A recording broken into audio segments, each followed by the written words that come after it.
வக்கீல் வாய்ஸ் நேயர்களுக்கு வணக்கம். இன்றைக்கி எதை பற்றி நம்ம தெரிஞ்சுக்க போகிறோன்னா, நடந்து கொண்டிருக்கின்ற பாராளுமன்ற தேர்தலை பற்றி தெரிஞ்சுக்க போகிறோம். 18வது பாராளுமன்ற தேர்தல் நம்ம இந்தியாவில் பரபரப்பாக நடந்துகிட்ருக்கு. 7 கட்டமாக. முதல் கட்டமாக பார்த்தோம்னா 19ஆம் தேதி ஏப்ரல் மாதம் நடந்துச்சு. அடுத்தது இரண்டாம் கட்டம் தேர்தல் 26/4 நடந்துச்சு. அதுக்கப்புறம் அப்படியே 7 கட்டமாக பல்வேறு மாநிலங்களில் முதல்ல பார்த்தா 102 தொகுதிகளில் தேர்தல் நடைபெற்றுச்சு. ரெண்டாவதாக 26ஆம் தேதி 26/4/2024 88 தொகுதிகள் கேரளா, கர்நாடகா அப்படின்னு சொல்லி நடந்துச்சு.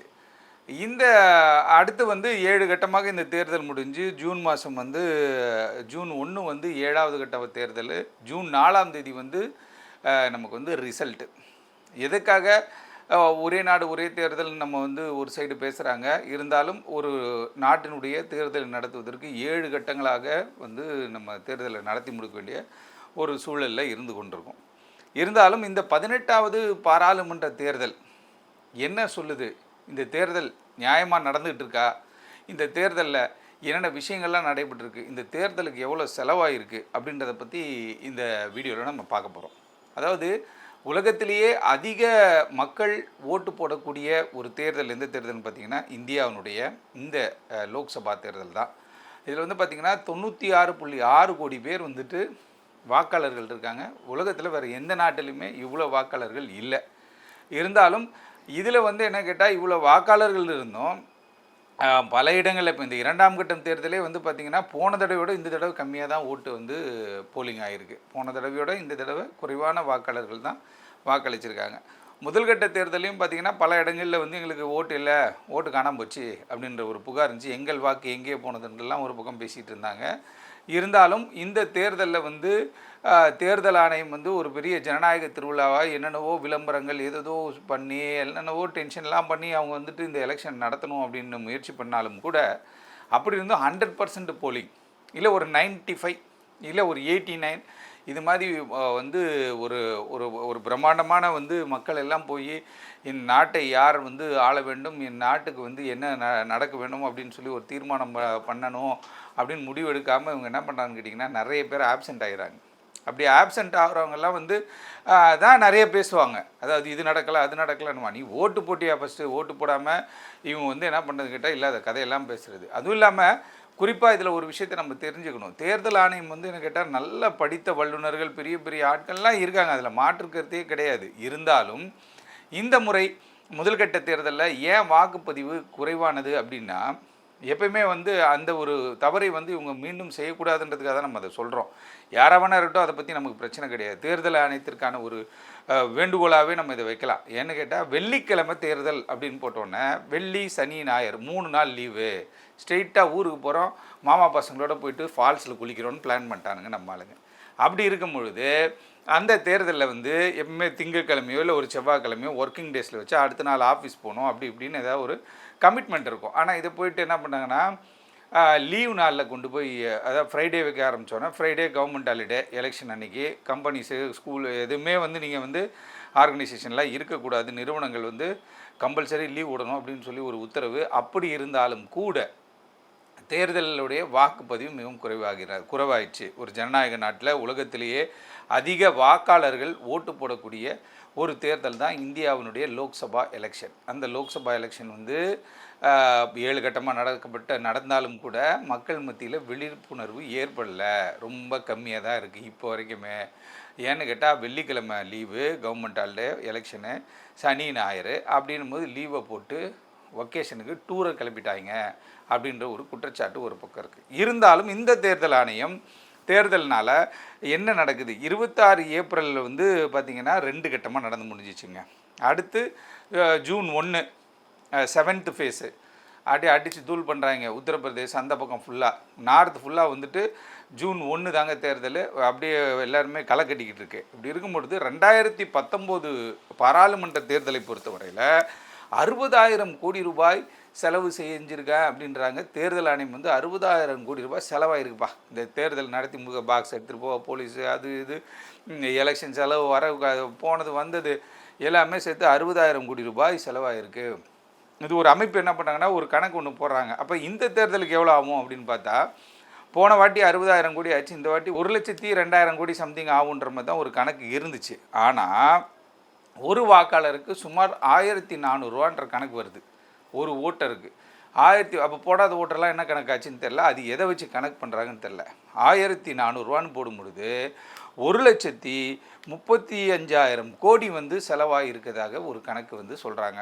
ஒரு கணக்கு இந்த பாராளுமன்றத்தில் 2024 எத்தனையோ நாடுகளுடைய பட்ஜெட் அது 1,35,000 கோடி செலவு செய்யப்பட்டிருக்கிறது ஒரு தேர்தலை நடத்த. அப்படின்னும் போது 2020 அமெரிக்காவில் தேர்தல் நடந்துச்சு இல்லையா, அந்த அமெரிக்கா தேர்தல் செலவை விட இது பல மடங்கு அதிகம் அப்படின்ற மாதிரி சொல்கிறாங்க. அப்படி இருக்கும் பொழுது இந்த தேர்தல் நியாயமான முறையில் நடந்து கொண்டு இருக்கிறதா அப்படின்னும் பொழுது நம்ம ஏற்கனவே பேசின மாதிரி தான்.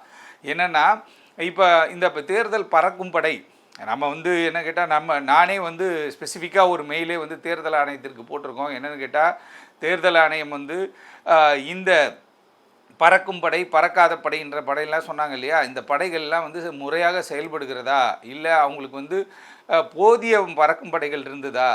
இப்போ தமிழ்நாட்டில் நிறைய டோல்கேட் இருக்குது. ஸ்பெசிஃபிக்காக இப்போ சென்னையிலேருந்து வெளியில் நம்ம மதுரை போகணும், திண்டுக்கல் போகணும், திருச்சி போகணும், இல்லை எங்கே போகணுன்னாலும் போரூர் டோல்கேட்டு, செங்கல்பட்டு டோல்கேட்டு, அதுக்கப்புறம் அச்சரப்பாக்கம் டோல்கேட்டு, விக்கிரவாண்டி, அதுக்கப்புறம் உளுந்தூர்பேட்டை, அதுக்கப்புறம் என்னென்னு கேட்டிங்கன்னா பாடலூர் வழியாக நம்ம போகிறோம் இந்த டோலில். ஆனால் இப்படி இந்த டோல்கேட்டை கிராஸ் பண்ணுற எல்லா வெஹிக்கிளையும் செக் பண்ணாங்களா அப்படின்றது ஒரு கேள்விக்குறி. ஏன்னா இங்கி பிங்கி பாங்கி போட்டு இஷ்டத்துக்கு ஏதாவது ஒரு வண்டியை பிடிப்பாங்க, மற்ற வண்டியெல்லாம் விட்டுறாங்க அப்படின்ற ஒரு குற்றச்சாட்டு. அதே போல் கோவை, நீலகிரி இந்த மாதிரி பகுதிகள் எல்லாம் எப்படி வாகன சோதனைகள் நடத்தப்பட்டது, எத்தனை வாகனங்கள் செக் பண்ணப்பட்டது அப்படின்றது தெரியல. தமிழகத்தின் பல்வேறு இடங்களில் இந்த செக்கிங் ப்ராசஸ்லாம் ரொம்ப குறைவாக காணப்பட்டுச்சு. அதுவும் இல்லாமல் 1,35,000 கோடி செலவு செய்யப்பட்டு ஒரு தேர்தல் நடக்குதுன்னும் போது அப்போ அந்த தேர்தல் எப்படிப்பட்ட ஒரு தேர்தலாக இருக்கும், எப்படி ஒரு பிரம்மாண்டமான ஒரு தேர்தலாக இருக்கணும், மக்கள் மத்தியில் எப்படி விழிப்புணர்வு ஏற்படுத்தி இருக்கணும். ஆனால் பல்வேறு பாடல்கள் வெளியிடப்பட்டது, இப்போ வெப்சைட் இருந்தது, எங்கேயாவது பணம் கொடுத்தாங்கன்னா நீங்கள் உடனே மெசேஜ் பண்ணுங்கன்னு அதுக்கு ஒரு ஆப் இருந்துச்சு, எல்லா விஷயங்களுமே போச்சு. இருந்தாலும் இந்த தேர்தலில் நம்ம ஒரு விஷயத்தை நம்ம தெரிஞ்சுக்க போகிறோம். என்னென்னு கேட்டால் 4,000 தேர்தல் ஆணையத்தினுடைய வெப்சைட்டில் ஒரு அறிக்கை வெளியிடுறாங்க. அந்த அறிக்கையில் என்னென்னு கேட்டால் இந்த முதல்கட்ட தேர்தல் அப்போவே பார்த்தோன்னா இந்தியா முழுவதுமே 4,000 கோடிக்கு மேலாக பணமும் பொருட்களும் கைப்பற்றப்பட்டதாக சொல்கிறாங்க. ஒரு தேர்தலில் இப்போ 4,000 கோடி யாருடைய பணம், அந்த பொருட்கள் யாருடையது, அதாவது லீகலாக சொல்கிறேன். ஒரு சில இந்த இப்போ 60,000 எடுத்துகிட்டு போனது, 25,000 எடுத்துகிட்டு போனதெல்லாம் நான் கணக்கில் வரல. ஆனால் பெரிய பெரிய அளவில் பணம் பிடிக்கப்பட்டு அந்த பணம் என்ன கேட்டால் பயன்படுத்த, அதாவது இந்த இங்கி பிங்கி சர்ச்லேயே இவ்வளோ கிடச்சிருக்கு அப்படின்னா ப்ராப்பர் சர்ச் அப்படி பண்ணியிருந்தாங்கன்னா எவ்வளோ ஆயிரம் பணம், எவ்வளோ ஆயிரம் கோடி கிடச்சிருக்கும். அதாவது மக்கள் ஒரு பக்கம் வேலை வாய்ப்புக்காக போராடி கொண்டு இருக்கிறாங்க, வேலை வாய்ப்பு அங்கொன்று இங்கொன்றுமா தான் கிடைக்குதுன்றது தெரியும். இருந்தாலும் ஒரு தேர்தல் நடத்துகின்ற பொழுது அதை முறைப்படியாக பாரபட்சம் இல்லாமல் இந்த செக்கிங் ப்ராசஸ் அதாவது போய் ஆய்வு செய்வதாக இருக்கட்டும், அதை பாரபட்சம் இல்லாமல் எல்லாரையுமே செக் பண்ணணும். எல்லாரையுமே என்ன பண்ணு கேட்டால் உள்ளே ஆய்வு பண்ணுகின்ற பொழுது தான் உண்மையான சம்பவம் நமக்கு தெரியும். உண்மையாக இதில் எவ்வளோ பணம் கைமாற்றமாகுதுன்னு தெரியும். அது நான் சொல்கிறது 19ஆவது தேதி 19/4/2024 கணக்கு தான் நம்ம இப்போ சொல்லியிருக்கோம். அதுவும் இல்லாமல் இந்த 7 கட்ட தேர்தலில் தேர்தல் செலவு 1,35,000 கோடி ஒரு பக்கம், இவங்க பிடிச்ச பணம், அதாவது இந்த இங்கி பிங்கி சர்ச்சில் பிடிச்ச பணம் அப்படின்றது ஒரு 4,000 கோடின்றது அப்போ வந்தது. தேர்தல் ஆணையத்துடைய வெப்சைட்லேயே அதை போட்டு வச்சுருக்காங்க. இத்தனை 1000 கோடி, this is the first time தேர்தல்லையே, இந்திய தேர்தல் வரலாற்றிலேயே இவ்வளோ பணம் நாங்கள் பிடிச்சது இப்போ தான் அப்படின்ற மாதிரி அவங்க அது பெருமைக்கு போட்டாங்களான்னு தெரில. பட் ஆனால் இப்படி சட்டவிரோதமாக பணம் இந்த பணம் எங்கேருந்து வந்துச்சு, இந்த பணத்துக்கு இப்போ பேப்பர் இருக்கா, ஐடி கட்டியிருக்காங்களா, யார் யார்கிட்ட சீஸ் பண்ணுது அப்படின்ற புள்ளி விவரங்களையும் தேர்தல் ஆணையம் என்னென்னு கேட்டால் அவங்களுடைய இணையதளத்தில் பதிவு செய்யும் பொழுது தான் மக்களுக்கு தெரியும் இவ்வளோ விஷயங்கள் நடக்கிறதான்ட்டு இப்போ அவங்க போட்டிருக்காங்க. அதே போல் ஒரு 1,35,000 கோடி செலவில் ஒரு தேர்தல் நடக்கின்ற பொழுது இந்த நாம் சவுத் சைடு இந்த சம்பவத்தை நம்ம சொல்கிறோம். இந்தியா ஃபுல்லாகவே நாங்கள் அந்த 19 தேர்தலப்போ அவங்க சொன்னாங்க, அதாவது 19/4/2024 முதல்கட்ட தேர்தலப்போ அவங்க அவங்க போட்டிருக்க ஒரு அறிவிக்கையில் அது இருக்குது. அதுக்கு அப்புறம் பார்த்தோன்னா இந்த 26 வரைக்கும் சரி இல்லை ஜூன் 1 7ஆம் கட்ட தேர்தல் அது வரைக்கும் பார்த்தா இப்போ இது வட மாநிலங்களில் எவ்வளோ பணம் வந்து பறிமுதல் செய்யப்பட்டிருக்கோம். கர்நாடகாவில் ஒரு அரசியல் பிரமுகர்கிட்ட பணம் எடுக்கிறாங்க. அதே போல் தமிழ்நாட்டிலையும் வந்து பார்த்திங்கன்னா இவர் நயினார் நாகேந்திரன் அவர் சார்ந்த வந்து ஒரு 4 கோடி ரூபா 3,99,00,000 ரூபா கைப்பற்றப்பட்டு சிசிடிவி ஃபுட்டேஜ்லாம் எடுத்து இப்போ இந்த வழக்கை வந்து காவல்துறை ஆணையாளர் என்ன பண்ணுறாருன்னு கேட்டிங்கன்னா டிஜிபி வந்து என்ன உத்தரவு போடுறாங்கடா சிபிசிஐடி விசாரணைக்கு உத்தரவு போட்டார். ஆக ஜனநாயக தேர்தல் அப்படின்ற போது ஒவ்வொருத்தனா விரும்பி போகணும். அதாவது இப்போ நம்ம மேலை நாடுகள்லாம் பார்க்கின்ற பொழுது அந்த நாட்டினுடைய பிரதமர், அந்த நாட்டினுடைய முதல்வர், அந்த நாட்டினுடைய மந்திரிகள் அவங்களாம் வரும்போது ஒரு கிரேஸு அப்படியே ஓடி போய் கட்டி அணைச்சிப்பான். ஏன்னா அவ்வளோ நல்லது நீ எங்களுக்கு பண்ணுறியே அப்படின்னு சொல்லிட்டு அப்படிப்பட்ட ஒரு விஷயத்தை தான் மக்கள் மத்தியில் நம்ம திணிக்க முடியுமே தவிர மக்களுக்கு இன்றைக்கி பட்டவர்த்தனமாக எல்லாமே தெரியுது. ஏப்பா இவங்க காசு கொடுக்குறாங்கப்பா அப்படின்ற மாதிரி தெரியுது. நிறைய பேர் வந்து நாங்கள் காசுக்கு ஓட்டுக்கு வந்து காசு வாங்குறதில்ல அப்படின்ற மாதிரிலாம் சொல்லியிருந்தாலும் கூட கிராமப்புறங்களில் இன்று வரையும் இந்த கலாச்சாரம் தொடர்ந்து கொண்டே இருக்கிறது. அப்படி தொடர்ந்து கொண்டே இருந்தாலும் இவங்க கணக்கு போட்ட கணக்கு வந்து ஒரு பங்காக தான் இருக்குமோ, அதாவது 1,35,000 கோடின்றது ஒரு பங்காக தான் இருக்கும், ஏகப்பட்ட பணம் செலவாகிருக்கும், ஏகப்பட்ட கருப்பு பணம் விளையாடி இருக்கும் அப்படின்ற வந்து ஒரு கருத்து நிலவுது. ஆகவே இந்தியா இப்போ வந்து ஓட்டுக்கானா ஓட்டு போயிடுச்சு அப்படின்றதெல்லாம் இப்போ நம்ம பேசிக்கிறோம். ஆனால் வருகின்ற தேர்தலாவது இதை சீர் செய்து அடுத்த கட்டம் என்ன பண்ணணும், தேர்தல் ஆணையம் வந்து பாரபட்சமின்றி நடவடிக்கை எடுக்கணும். இவர் எதிர்கட்சி, இவர் ஆளுங்கட்சி, இவரால் நமக்கு ஃபேவர் கிடைக்கும், அதெல்லாம் வந்து இந்த கான்செப்டுக்குள்ளே வரவே வராது. அப்படி இருக்கும்பொழுது ஒரு ஜனநாயக நாட்டினுடைய உலகத்திலேயே அதிக வாக்காளர் கொண்ட நாடு இந்தியா அப்படின்போது அது எப்படிப்பட்ட ஒரு பெருமை மிக்க ஒரு நாடு. அப்படி இருக்கும் பொழுது இந்த மாதிரியான இது ஆய்வுகள், இந்த மாதிரியான ரெய்டு இதெல்லாம் வந்து பார்த்திங்கன்னா பர்ஃபெக்டாக பாரபட்சம் இல்லாமல் நடக்கின்ற பொழுது தான் இந்த தேர்தல் வந்து வெற்றிகரமாகவே வந்து நடக்கும்.